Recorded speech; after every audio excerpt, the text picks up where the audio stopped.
حضرت عبداللہ ابن عباس رضی اللہ تعالیٰ عنہ سے مروی ایک روایت ہے، میں ایک دن حضور کے پیچھے بیٹھا ہوا تھا، سواری میں حضور کا ردیف تھا، تو حضور نے فرمایا اے بیٹے، اے لڑکے، میں تجھے کچھ کلمات سکھاتا ہوں، تو اللہ کے حقوق کا خیال رکھ تو وہ تیری حفاظت فرمائے گا۔ تو اللہ تعالیٰ جل شانہ کے احکام کی حفاظت کر، تو اسے اپنے سامنے پائے گا۔ اذا سألت فاسأل اللہ، جب سوال کرے تو اللہ سے ہی سوال کرے، اللہ سے مانگنے کا مزاج پیدا کر لیں کہ فرمایا تمہارے جوتے کا تسمہ بھی ٹوٹ جائے تو وہ بھی اللہ سے مانگو۔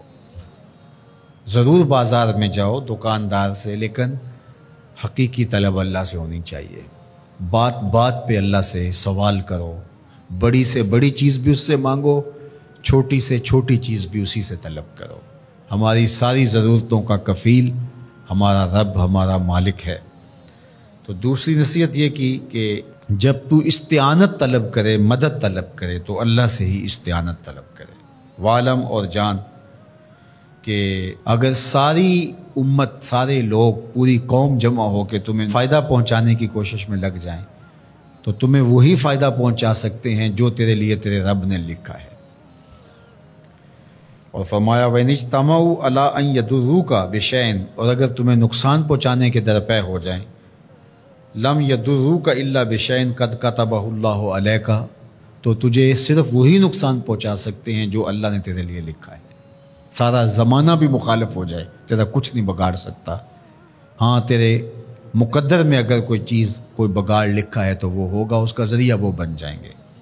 تو اس لیے پھر اسی سے مانگو، اسی سے طلب کرو۔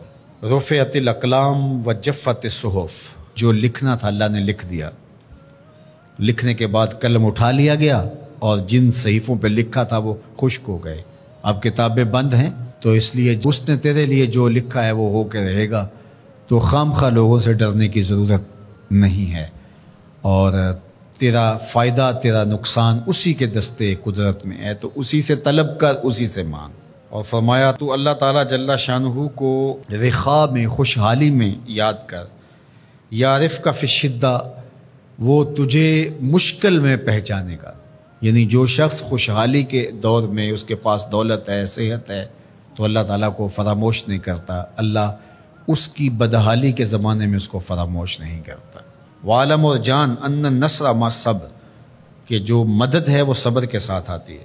وان الفرج مع الکرب، اور کشادگی جو ہے وہ مشکل کے ساتھ آتی ہے۔ وَأَنَّ مَعَ الْعُسْرِ يُسْرًا، اور سہولت جو ہے وہ مشقت برداشت کرنے کے بعد آتی ہے، تنگی کے بعد فراخی آتی ہے۔ پہلو مشکل پھر تمنا، پہلو کنڈا پھر پل، شاید مگروں پہلو مکھیاں ڈس دیاں ڈنگ والیاں۔ تو یہ سب ہوتا ہے، مشکلات، تکلیفیں، آلام، مصائب، ان سب سے گزر کر کے آسانیاں آتی ہیں۔ خود حضور کی زندگی دیکھ لیجئے، مدنی زندگی مکی زندگی کے گزرنے کے بعد، طائف کے مراحل کو طے کرنے کے بعد آتی۔ تو ہم ڈائریکٹ اگر چاہیں مکی زندگی کو اختیار کیے بغیر اور طائف کی مشکلات اور سنگلاخ راستوں سے گزرے بغیر مدنی برکتیں حاصل کرنا، تو وہ نہیں پا سکتے۔ تو یہ اللہ تعالیٰ نے ایک نظام رکھا ہوا ہے۔